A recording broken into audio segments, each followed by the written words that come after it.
का नाम रहेगा।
అందరికీ నమస్కారం. అప్పుడే ఎన్టీ రామారావు గారికి అందరికీ నమస్కారం.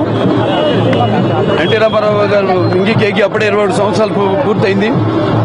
కానీ ఆ మహానటుని నటన వైభవం మన మధ్యలో నిత్యం మెదులుతూనే ఉంటుంది. అనితర సాధ్యమైన నటనతో ఎన్నో పాత్రలకు జీవం పోశారు ఎన్టీ రామారావు గారు. అలాగే ఆయన నటుడిగా వెదజల్లిన యొక్క వెలుగు ప్రభావంగా ఆయన తర్వాత కాలంలో కూడా రాజకీయాల్లో కూడా ఎంతో రాణించడం జరిగింది. అలాగే పేదలకు సంక్షేమానికి పథకాలు తీసుకురావడంలో ఆద్యుడు నందమూరి తారక రామారావు గారు. ఆయన ఎన్నో విప్లవాత్మకమైన పథకాలు తీసుకొచ్చి బడుగు బలహీన వెనకబడిన తరగతులు అయితేనేమి, లేకపోతే మిగతా మైనారిటీస్కి అయితేనేమి, అన్ని వర్గాల వారికి కూడా అప్పటిదాకా అధికారంలో దూరం ఉన్న పదవులకి దూరంగా ఉన్న వాళ్ళందరినీ కూడా తీసుకొచ్చి అధికార పీఠపై కూర్చోబెట్టిన మహానుభావుడు నందమూరి తారక రామారావు గారు. నా దృష్టిలో ఎన్టీఆర్ అంటే కేవలం నందమూరి తారక రామారావు గారు మాత్రమే కాదు. ఏంటంటే నటనాలయం, ఆయన ఇల్లే ఒక నటనాలయం, అందులో ఆయన ఒక నటరాజ నరసింహుడు. టీ అంటే తారామండలంలోని తారక ధృవతారకుడు. ఆర్ అంటే రాజర్షి రారాజు, రాజకీయ దురంధర యుగంధరుడు, రమణీయ రమ్య కమనీయ సౌమ్య గుణధాముడు. అందుకే ఆయన మనందరి గుండెల్లో నిండుగా మెండుగా ఉండి మన గంటగా ఉంటానని ఆయన ఆరాధ్యుడు అయినాడు. ఇక ఎన్టీ రామారావు గారు అంటే అనగానే మనకు గుర్తొచ్చేది ఒక ఆవేశం, ఒక ఉద్యమం, అలాగే ఒక క్రమశిక్షణ, ఒక పట్టుదల, నిరంతర కృషి. ఆయన అడుగుజాడల్లోనే మరి ఇవాళ ఆయన స్థాపించిన తెలుగుదేశం పార్టీకి ఉన్న ఈరోజు కార్యకర్తలు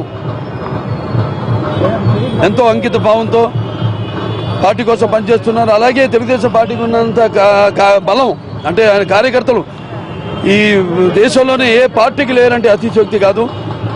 ఆయన్ని స్ఫూర్తిగా తీసుకుని ఇంకా ముందు మనం నడవాల్సింది ఉంది.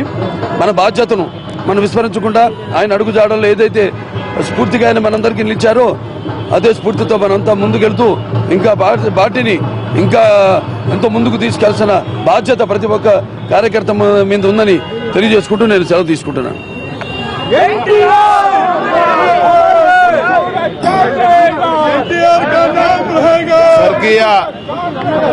స్వర్గీయ ఎన్టీఆర్ యొక్క వర్ధన్ సందర్భంగా హైదరాబాద్ నడిబొడ్డున రసూల్పురాలో ఎన్టీఆర్ విగ్రహం దగ్గర అమరజ్యోతి ర్యాలీని ప్రారంభించినటువంటి పెద్దలు శ్రీ బాలకృష్ణ గారికి ధన్యవాదాలు తెలియజేస్తూ, స్వర్గీయ ఎన్టీ రామారావు గారు తెలుగుదేశం పార్టీ స్థాపించిన తర్వాతనే 9 నెలల స్వల్ప కాలంలోనే అధికారం వచ్చినటువంటి ప్రపంచంలో ఏకైక రాజకీయ పార్టీ అన్న ఇంట్లో తెలుగుదేశం పార్టీ హైదరాబాద్ నగరంలో శాంతి భద్రతలను మొట్టమొదలుగా చేసినటువంటి వ్యక్తిగా చరిత్రలో నిలిచిపోయేటువంటి వారు మహనీయులు ఎన్టీ రామారావు గారు. దానితోనే ప్రపంచ స్థాయిలో 5వ నగరంగా హైదరాబాద్ వచ్చింది అని